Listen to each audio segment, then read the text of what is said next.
Aristóteles, Ética Nicômaco, livro 2. Capítulo 1.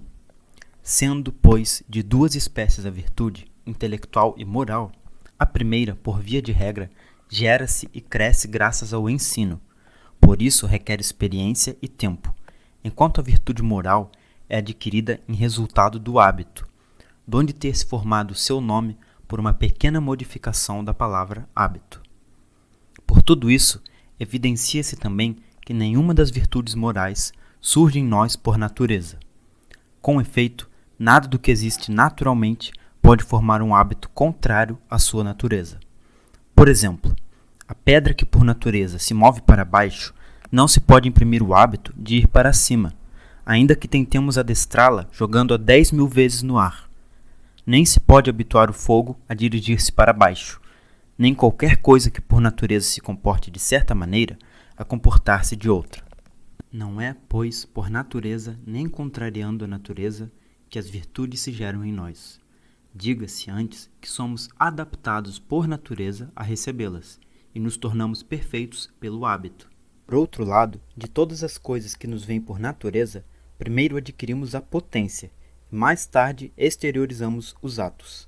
Isso é evidente no caso dos sentidos, pois não foi por ver ou ouvir frequentemente que adquirimos a visão e a audição, mas, pelo contrário, nós as possuíamos antes de usá-las, e não entramos na posse delas pelo uso. Com as virtudes dá-se exatamente o oposto. Adquirimos-las pelo exercício, como também sucede com as artes. Com efeito, as coisas que temos de aprender antes de poder fazê-las, aprendemo-las fazendo. Por exemplo, os homens tornam-se arquitetos construindo, e tocadores de lira tangendo esse instrumento. Da mesma forma, tornamo-nos justos praticando atos justos, e assim com a temperança, a bravura, etc. Isto é confirmado pelo que acontece nos estados. Os legisladores tornam bons os cidadãos por meio de hábitos que lhes incutem. Esse é o propósito de todo legislador, e quem não logra tal desiderato falha no desempenho da sua missão. Nisso, precisamente, reside a diferença entre as boas e as más constituições. Ainda mais, é das mesmas causas e pelos mesmos meios que se gera e se destrói toda virtude, assim como toda arte. De tocar a lira surgem os bons e os maus músicos. Isto também vale para os arquitetos e todos os demais. Construindo bem, tornam-se bons arquitetos. Construindo mal, maus. Se não fosse assim, não haveria necessidade de mestres, e todos os homens teriam nascido bons ou maus em seu ofício. Isso, pois, é o que também ocorre com as virtudes. Pelos atos que praticamos em nossas relações com os homens, nos tornamos justos ou injustos. Pelo que fazemos em presença do perigo e pelo hábito do medo ou da ousadia, nos tornamos valentes ou covardes. O mesmo se pode dizer dos apetites e da emoção da ira. Uns se tornam temperantes e calmos, outros intemperantes e irascíveis, portando-se de um modo ou de outro em igualdade de circunstâncias. Numa palavra, as diferenças de caráter nascem de atividades semelhantes.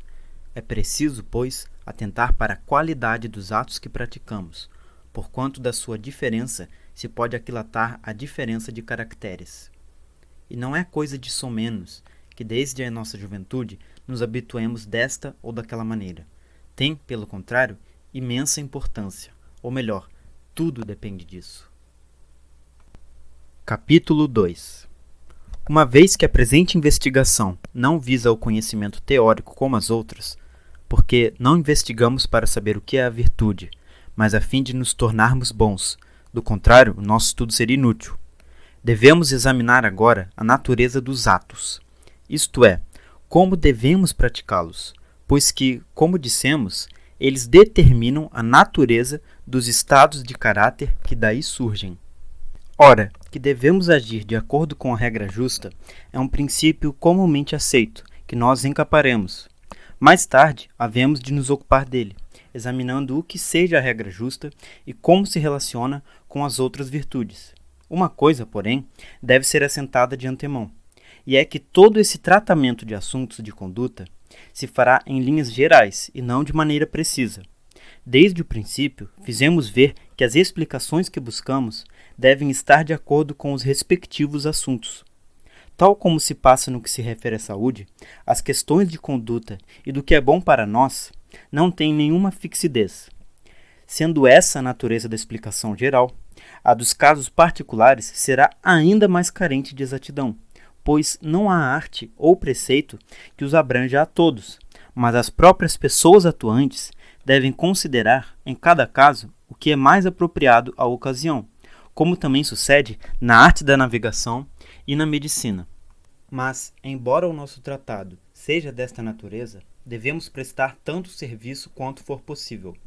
Comecemos, pois, por frisar que está na natureza dessas coisas o serem destruídas pela falta e pelo excesso, como se observa no referente à força e à saúde. Pois, a fim de obter alguma luz sobre coisas imperceptíveis, devemos recorrer à evidência das coisas sensíveis. Tanto a deficiência como o excesso de exercício destroem a força. E, da mesma forma, o alimento ou a bebida que ultrapassem determinados limites, tanto para mais como para menos, destroem a saúde, ao passo que, sendo tomados nas devidas proporções, a produzem, aumentam e preservam. O mesmo acontece com a temperança, a coragem e as outras virtudes, pois o homem que a tudo teme e de tudo foge, não fazendo frente a nada, torna-se um covarde. E o homem que não teme absolutamente nada, mas vai ao encontro de todos os perigos, torna-se temerário. E, analogamente, o que se entrega a todos os prazeres e não se abstém de nenhum, torna-se intemperante, enquanto o que evita todos os prazeres, como fazem os rústicos, se torna, de certo modo, insensível. A temperança e a coragem, pois, são destruídas pelo excesso e pela falta, e preservadas pela mediania. Mas não só as causas e fontes de sua geração e crescimento são as mesmas que as de seu perecimento, como também é a mesma esfera de sua atualização. Isto também é verdadeiro das coisas mais evidentes aos sentidos, como a força, por exemplo. Ela é produzida pela ingestão de grande quantidade de alimento e por um exercício intenso. E quem mais está em condições de fazer isso é o homem forte. O mesmo ocorre com as virtudes. Tornamo-nos temperantes abstendo-nos de prazeres, e é depois de nos tornarmos tais que somos mais capazes dessa abstenção. E igualmente no que toca à coragem, pois é habituando-nos a desprezar e a arrostar coisas terríveis que nos tornamos bravos, e depois de nos tornarmos tais, somos mais capazes de lhes fazer frente. Capítulo 3. Devemos tomar como sinais indicativos do caráter o prazer ou a dor que acompanham os atos, porque o homem que se abstém de prazeres corporais e se deleita nessa própria abstenção é temperante, enquanto o que se aborrece com ela é intemperante. E quem arrosta coisas terríveis e sente prazer em fazê-lo, ou pelo menos não sofre com isso, é bravo, enquanto o homem que sofre é covarde. Com efeito, a excelência moral relaciona-se com prazeres e dores. É por causa do prazer que praticamos más ações, e por causa da dor que nos abstemos de ações nobres. Por isso, deveríamos ser educados de uma determinada maneira desde nossa juventude, como diz Platão, a fim de nos deleitarmos e de sofrermos com as coisas que nos devem causar deleite ou sofrimento, pois essa é a educação certa. Por outro lado, se as virtudes dizem respeito a ações e paixões, e cada ação e cada paixão é acompanhada de prazer ou de dor, também por este motivo a virtude se relacionará com prazeres e dores. Outra coisa que está a indicá-lo é o fato de ser infligido o castigo por esses meios. Ora, o castigo é uma espécie de cura, e é da natureza das curas o efetuarem-se pelos contrários. Ainda mais, como dissemos não faz muito, todo estado da alma tem uma natureza relativa e concernente à espécie de coisas que tendem a torná-la melhor ou pior. Mas é em razão dos prazeres e dores que os homens se tornam maus, isto é, buscando-os ou evitando-os. Quer prazeres e dores que não devem, na ocasião em que não devem ou da maneira pela qual não devem buscar ou evitar, quer por errarem numa das outras alternativas semelhantes que se podem distinguir. Por isso, muitos chegam a definir as virtudes como certos estados de impassividade e repouso. Não acertadamente, porém, porque se exprimem de modo absoluto, sem dizer como se deve, como não se deve, quando se deve ou não se deve, e as outras condições que se podem acrescentar. Admitimos, pois, que essa espécie de excelência tende a fazer o que é melhor com respeito aos prazeres e às dores, e que o vício faz o contrário. Os fatos seguintes também nos podem mostrar que a virtude e o vício se relacionam com essas mesmas coisas. Como existem 3 objetos de escolha e 3 de rejeição, o nobre, o vantajoso, o agradável e seus contrários, o vil, o prejudicial e o doloroso, a respeito de todos eles, o homem bom tende a agir certo, e o homem mau a agir errado, e especialmente no que toca ao prazer. Com efeito, além de ser comum aos animais, este também acompanha todos os objetos de escolha, pois até o nobre e o vantajoso se apresentam como agradáveis. Acresce que o agradável e o doloroso cresceram conosco desde a nossa infância, e por isso é difícil conter essas paixões, enraizadas como estão na nossa vida. E, alguns mais e outros menos, medimos nossas próprias ações pelo estalão do prazer e da dor. Por esse motivo, toda a nossa inquirição girará em torno deles, já que, pelo fato de serem legítimos ou ilegítimos, o prazer e a dor que sentimos têm efeito não pequeno sobre as nossas ações. Por outro lado, para usarmos a frase de Heráclito, é mais difícil lutar contra o prazer do que contra a dor, mas tanto a virtude como a arte se orientam para o mais difícil, que até torna melhores as coisas boas.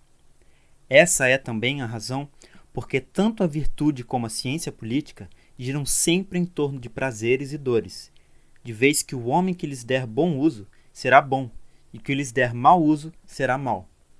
Demos por assentado, pois, que a virtude tem que ver com prazeres e dores, que pelos mesmos atos de que ela se origina, tanto é acrescida, como se tais atos são praticados de modo diferente, destruída, e que os atos de onde surgiu a virtude são os mesmos em que ela se atualiza.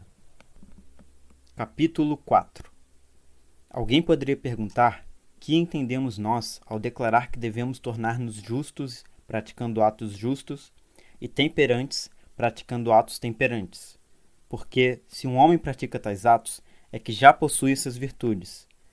Exatamente como, se faz coisas concordes com as leis da gramática e da música, é que já é gramático e músico. Ou não será isto verdadeiro nem sequer das artes. Pode-se fazer uma coisa que esteja concorde com as leis da gramática, quer por acaso, quer por sugestão de outrem. Um homem, portanto, só é gramático quando faz algo pertencente à gramática e o faz gramaticalmente. E isto significa fazê-lo de acordo com os conhecimentos gramaticais que ele próprio possui. Sucede, por outro lado, que neste ponto não há similaridade de caso entre as artes e as virtudes, porque os produtos das primeiras têm a sua bondade própria, bastando que possuam determinado caráter. Mas porque os atos que estão de acordo com as virtudes têm um determinado caráter, não se segue que sejam praticados de maneira justa ou temperante. Também é mister que o agente se encontre em determinada condição ao praticá-los. Em primeiro lugar, deve ter conhecimento do que faz. Em segundo, deve escolher os atos e escolhê-los por eles mesmos. E em terceiro, sua ação deve proceder de um caráter firme e imutável. Estas não são consideradas como condições para a posse das artes, salvo o simples conhecimento, mas como condição para a posse das virtudes, o conhecimento pouco ou nenhum peso tem, ao passo que as outras condições, isto é, aquelas mesmas que resultam da prática amiudada de atos justos e temperantes, são, numa palavra, tudo. Por conseguinte, as ações são chamadas justas e temperantes quando são tais como as que praticaria o homem justo ou temperante. Mas não é temperante o homem que as pratica, e sim o que as pratica tal como fazem os justos e temperantes. É acertado, pois, dizer que pela prática de atos justos se gera o homem justo, e pela prática de atos temperantes, o homem temperante. Sem essa prática, ninguém teria sequer a possibilidade de tornar-se bom. Mas a maioria das pessoas não procede assim. Refugiam-se na teoria e pensam que estão sendo filósofos e se tornarão bons dessa maneira. Nisto se portam, de certo modo, como enfermos que escutassem atentamente os seus médicos, mas não fizessem nada do que estes lhes prescrevessem. Assim como a saúde destes últimos não pode restabelecer-se com tal tratamento, a alma dos segundos não se tornará melhor com semelhante curso de filosofia. Capítulo 5. Devemos considerar agora o que é a virtude. Visto que na alma se encontram 3 espécies de coisas, paixões, faculdades e disposições de caráter, a virtude deve pertencer a uma destas. Por paixões, entendo os apetites, a cólera, o medo, a audácia, a inveja, a alegria, a amizade, o ódio, o desejo, a emulação, a compaixão e, em geral, os sentimentos que são acompanhados de prazer ou dor. Por faculdades, as coisas em virtude das quais se diz que somos capazes de sentir tudo isso, ou seja, de nos irarmos, de magoar-nos ou compadecer-nos. Por disposições de caráter, as coisas em virtude das quais nossa posição com referência às paixões é boa ou má. Por exemplo, com referência à cólera, nossa posição é má se a sentimos de modo violento ou demasiado fraco, e boa se a sentimos moderadamente, e da mesma forma no que se relaciona com as outras paixões. Ora, nem as virtudes nem os vícios são paixões, porque ninguém nos chama bons ou maus devido às nossas paixões, e sim devido às nossas virtudes ou vícios, e porque não somos louvados nem censurados por causa de nossas paixões. O homem que sente medo ou cólera não é louvado, nem é censurado o que simplesmente se encoleriza, mas sim o que se encoleriza de certo modo.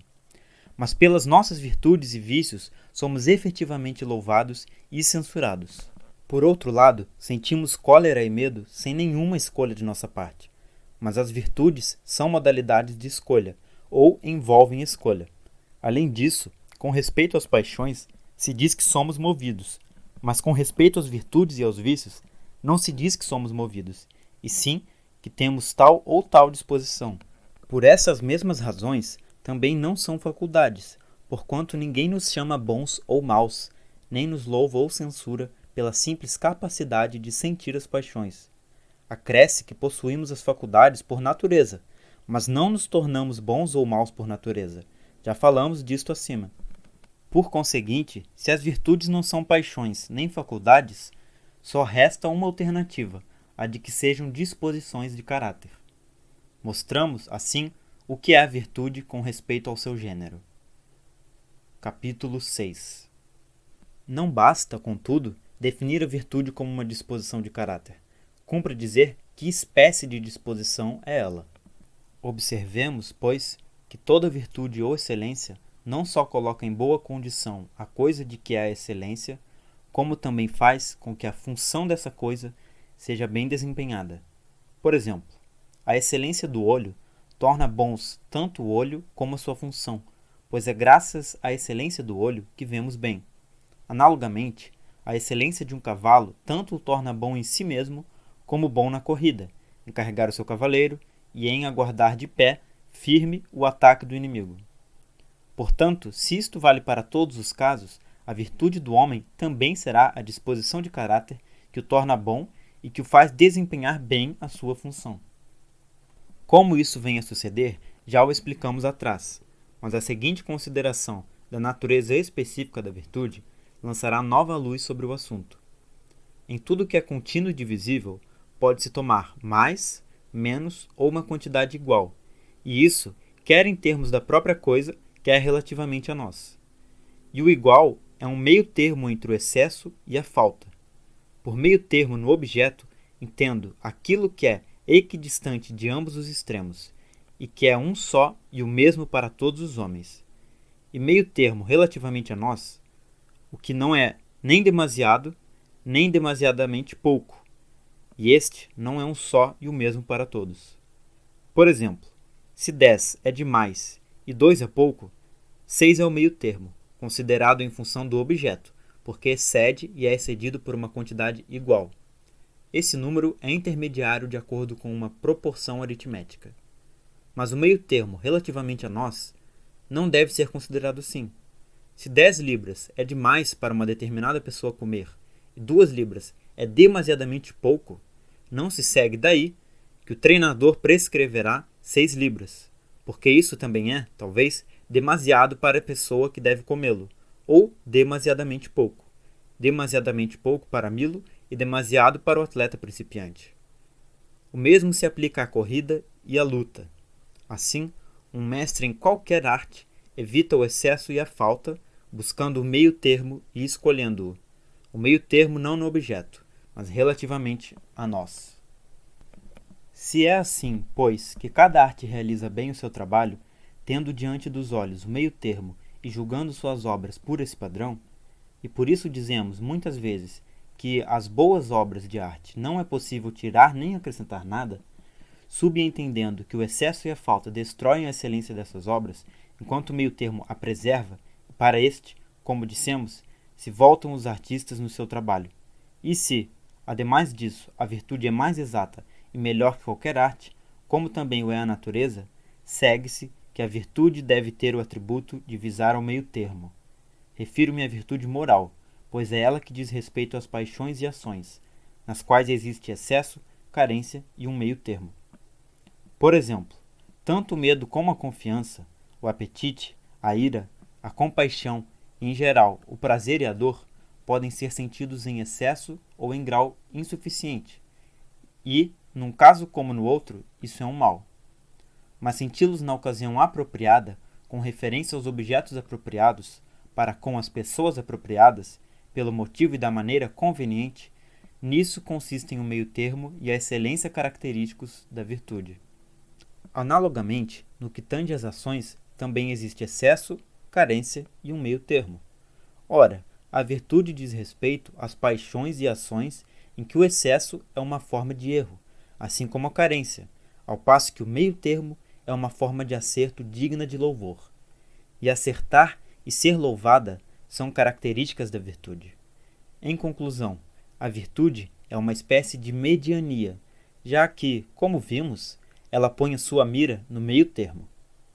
Por outro lado, é possível errar de muitos modos, pois o mal pertence à classe do ilimitado e o bem à do limitado, como supuseram os pitagóricos. Mas só há um modo de acertar.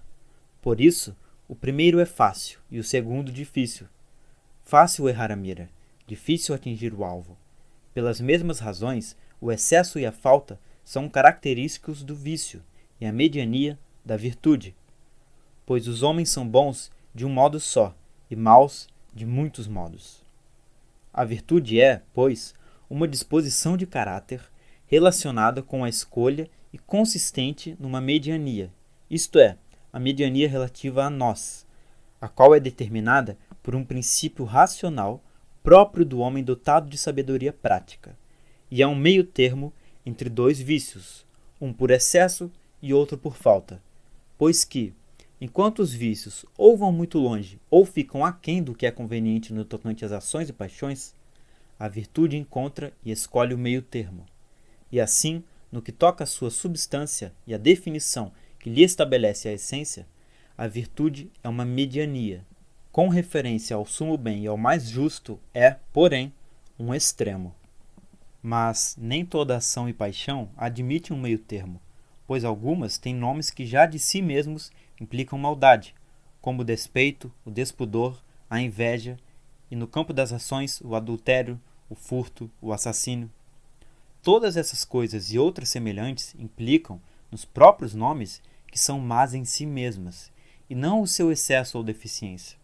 Nelas jamais pode haver retidão, mas unicamente o erro.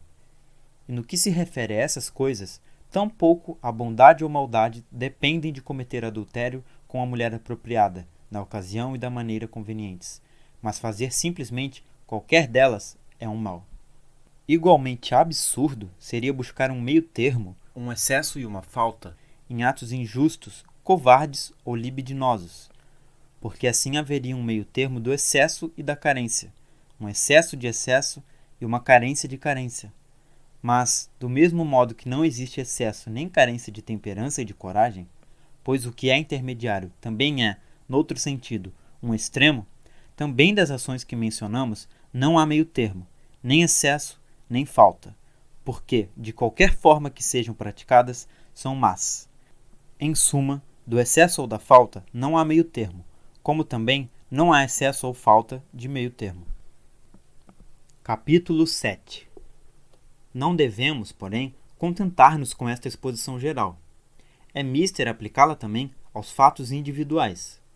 Com efeito, das proposições relativas à conduta, as universais são mais vazias, mas as particulares são mais verdadeiras, porquanto a conduta versa sobre casos individuais e nossas proposições devem harmonizar-se com os fatos nesses casos. Podemos tomá-los no nosso quadro geral. Em relação aos sentimentos de medo e de confiança, a coragem é o meio termo. Dos que excedem, o que o faz no destemor não tem nome. Muitas disposições não o têm. Enquanto o que excede na audácia é temerário, e o que excede no medo e mostra falta de audácia é covarde. Com relação aos prazeres e dores, não todos, e menos no que tange às dores. O meio termo é a temperança, e o excesso é a intemperança. Pessoas deficientes no tocante aos prazeres não são muito encontradiças, e por este motivo não receberam nome. Chamemo-las, porém, insensíveis. No que se refere a dar e receber dinheiro, o meio termo é a liberalidade, o excesso e a deficiência, respectivamente, prodigalidade e avareza. Nesta espécie de ações, as pessoas excedem e são deficientes de maneiras opostas. O pródigo excede no gastar e é deficiente no receber, enquanto o avaro excede no receber e é deficiente no gastar. De momento, tudo que fazemos é dar um esboço ou sumário, e com isso nos contentamos. Mais adiante, estas disposições serão descritas com mais exatidão. Ainda no que diz respeito ao dinheiro, existem outras disposições. Um meio termo, a magnificência, pois o homem magnificente difere do liberal. O primeiro lida com grandes quantias e o segundo com quantias pequenas. Um excesso, a vulgaridade e o mau gosto. E uma deficiência, a mesquinhez. Estas diferem das disposições contrárias à liberalidade, e mais tarde diremos em que. Com respeito à honra e à desonra, o meio termo é o justo orgulho. O excesso é conhecido como uma espécie de, entre aspas, vaidade oca, e a deficiência como uma humildade indébita. E a mesma relação que apontamos entre a liberalidade e a magnificência, da qual a primeira difere por lidar com pequenas quantias, também se verifica aqui, pois há uma disposição que tem alguns pontos em comum com o justo orgulho, mas ocupa-se com pequenas honras, enquanto a este só interessam as grandes. Porque é possível desejar a honra como se deve, mais do que se deve e menos do que se deve. E o homem que excede em tais desejos é chamado ambicioso. O que fica aquém é desambicioso, enquanto a pessoa intermediária não tem nome. As disposições também não receberam nome, salvo a do ambicioso, que se chama ambição.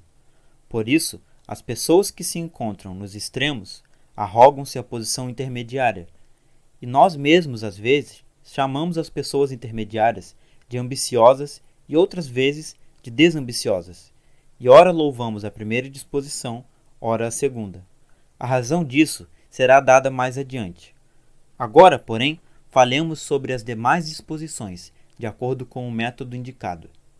No tocante à cólera, também há um excesso, uma falta e um meio termo, embora praticamente não tenham nomes, uma vez que chamamos calmo ao homem intermediário, seja o meio termo também a calma, e dos que se encontram nos extremos, chamemos irascível ao que excede e irascibilidade ao seu vício, e ao que fica aquém da justa medida, chamemos pacato, e pacatez a sua deficiência. Há outros 3 meios termos que diferem entre si, apesar de revelarem uma certa semelhança comum. Todos eles dizem respeito ao intercâmbio em atos e palavras, mas diferem no seguinte. Um se relaciona com a verdade nessas esferas, e os outros 2 com o que é aprazível. E destes, um se manifesta em proporcionar divertimento e o outro em todas as circunstâncias da vida. É preciso, portanto, falar destes 2, a fim de melhor compreendermos que em todas as coisas o meio termo é louvável, e os extremos nem louváveis nem corretos, mas dignos de censura. Ora, a maioria dessas disposições também não receberam nomes, mas devemos esforçar-nos por inventá-los, para que a nossa exposição seja clara e fácil de acompanhar. No que toca à verdade, O intermediário é a pessoa verídica, e ao meio termo podemos chamar veracidade, enquanto a simulação que exagera é a jactância, e a pessoa que se caracteriza por esse hábito é jactanciosa, e a que subestima é a falsa modéstia, a que corresponde à pessoa falsamente modesta. Quanto à aprazibilidade no proporcionar divertimento, a pessoa intermediária é espirituosa, e ao meio termo chamamos espírito. O excesso é a chocarrice, e a pessoa caracterizada por ele, um chocarreiro, enquanto a pessoa que mostra deficiência é uma espécie de rústico, e a sua disposição é a rusticidade. Vejamos, finalmente, a terceira espécie de aprazibilidade, isto é, a que se manifesta na vida em geral. O homem que sabe agradar a todos da maneira devida é amável, e o meio termo é a amabilidade, enquanto o que excede os limites é uma pessoa obsequiosa, se não tem nenhum propósito determinado, um lisonjeiro, se visa ao seu interesse próprio. E o homem que peca por deficiência e se mostra sempre desagradável é uma pessoa mal-humorada e rixenta. Também há meios termos nas paixões e relativamente a elas, pois que a vergonha não é uma virtude, e não obstante, louvamos os modestos. Mesmo nesses assuntos, diz-se que um homem é intermediário e um outro excede, como, por exemplo, o acanhado que se envergonha de tudo, enquanto o que mostra deficiência e não se envergonha de coisa alguma é um despudorado, e a pessoa intermediária é modesta. A justa indignação é um meio termo entre a inveja e o despeito, e essas disposições se referem à dor e ao prazer que nos inspiram a boa ou má fortuna de nossos semelhantes. O homem que se caracteriza pela justa indignação confrange-se com a má fortuna imerecida. O invejoso, que o ultrapassa, aflige-se com toda a boa fortuna alheia, e o despeitado, longe de se afligir, chega ao ponto de rejubilar-se. Teremos oportunidade de descrever alhures estas disposições. Quanto à justiça, como o significado desse termo não é simples, após descrever as outras disposições, distinguiremos nele duas espécies e mostraremos em que sentido cada uma delas é um meio termo. E trataremos do mesmo modo as virtudes racionais. Capítulo 8. Existem, pois, três espécies de disposições, sendo duas delas vícios, que envolvem excesso e carência, respectivamente, e a terceira uma virtude, isto é, o meio termo. E, em certo sentido, cada uma delas se opõe às outras duas, pois que cada disposição extrema é contrária tanto ao meio termo como ao outro extremo, e o meio termo é contrário a ambos os extremos. Assim como o igual é maior relativamente ao menor e menor relativamente ao maior, também os estados medianos são excessivos em confronto com as deficiências e deficientes quando comparados com os excessos, tanto nas paixões como nas ações. Com efeito, o bravo parece temerário em relação ao covarde e covarde em relação ao temerário. E da mesma forma, o temperante parece um voluptuoso em relação ao insensível, e insensível em relação ao voluptuoso. E o liberal parece pródigo em confronto com o avaro e avaro em confronto com o pródigo. Por isso, as pessoas que se encontram nos extremos empurram uma para a outra a intermediária. O homem bravo é chamado de temerário pelo covarde, e covarde pelo temerário, e analogamente nos outros casos. Opostas como são umas às outras essas disposições, a maior contrariedade é a que se observa entre os extremos, e não destes para com o meio termo, porquanto os extremos estão mais longe um do outro que do meio termo, assim como o grande está mais longe do pequeno, e o pequeno do grande, do que ambos estão do igual. Por outro lado, alguns extremos mostram certa semelhança com o meio termo, como a temeridade com a coragem e a prodigalidade com a liberalidade. Os extremos, porém, mostram a maior disparidade entre si. Ora, os contrários são definidos como as coisas que mais se afastam uma da outra, de modo que as coisas mais afastadas entre si são mais contrárias. Ao meio termo, o mais contrário às vezes é a deficiência, outras vezes o excesso. Por exemplo, não é a temeridade que representa um excesso, mas a covardia, uma deficiência que mais se opõe à coragem. Mas no caso da temperança, o que mais se lhe opõe é a intemperança, um excesso. Isso se deve a dois motivos, um dos quais reside na própria coisa. Pelo fato de um dos extremos estar mais próximo do meio-termo e assemelhar-se mais a ele, não opomos ao meio-termo esse extremo, e sim o seu contrário. Por exemplo, como a temeridade é considerada mais semelhante à coragem e mais próxima desta, e a covardia mais dessemelhante, é este último extremo que costumamos opor ao meio-termo, porquanto as coisas que mais se afastam do meio-termo são consideradas como mais contrárias a ele. Esta é, pois, a causa inerente à própria coisa. A outra reside em nós mesmos, pois aquilo para que mais tendemos por natureza nos parece mais contrário ao meio-termo. Por exemplo, nós próprios tendemos mais naturalmente para os prazeres, e por isso somos mais facilmente levados à intemperança do que à contenção.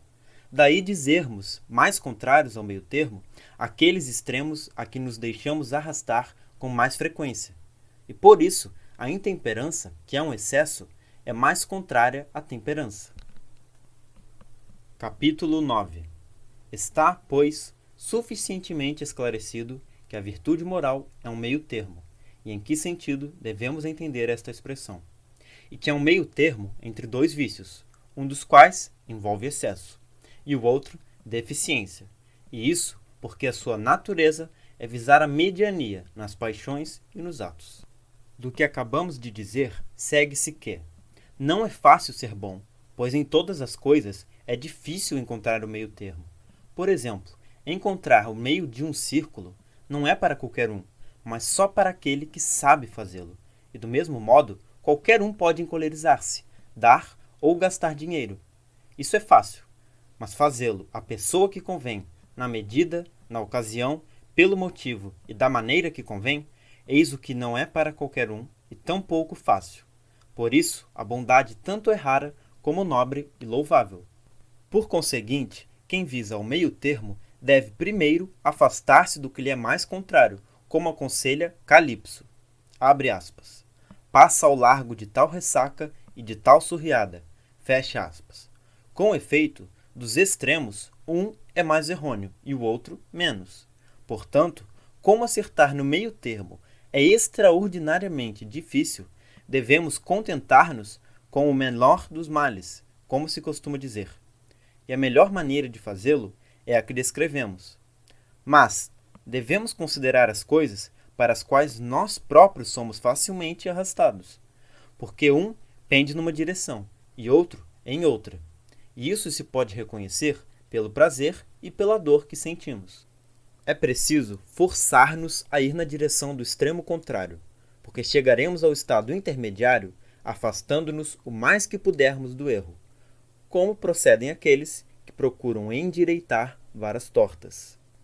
Ora, em todas as coisas, o agradável e o prazer é aquilo de que mais devemos defender-nos, pois não podemos julgá-lo com imparcialidade. A atitude a tomar em face do prazer é, portanto, a dos anciãos do povo para com Helena, e em todas as circunstâncias, cumpre-nos dizer o mesmo que eles. Porque, se não dermos ouvidos ao prazer, correremos menos perigo de errar. Em resumo, é procedendo dessa forma que teremos mais probabilidades de acertar com o meio-termo. Não há negar, porém, que isso seja difícil, especialmente nos casos particulares. Pois quem poderá determinar com precisão de que modo, com quem, em resposta a que provocação e durante quanto tempo devemos encolerizar-nos? E às vezes louvamos os que ficam aquém da medida, qualificando-os de calmos, e outras vezes louvamos os que se encolerizam, chamando-os de varonis. Não se censura, contudo, o homem que se desvia um pouco da bondade, quer no sentido do menos, quer do mais. Só merece reproche o homem cujo desvio é maior, pois esse nunca passa despercebido. Mas até que ponto um homem pode desviar-se sem merecer censura? Isso não é fácil de determinar pelo raciocínio, como tudo que seja percebido pelos sentidos. Tais coisas dependem de circunstâncias particulares, e quem decide é a percepção. Fica bem claro, pois, que em todas as coisas o meio-termo é digno de ser louvado, mas que às vezes devemos inclinar-nos para o excesso e outras vezes para a deficiência. Efetivamente, essa é a maneira mais fácil de atingir o meio termo e o que é certo.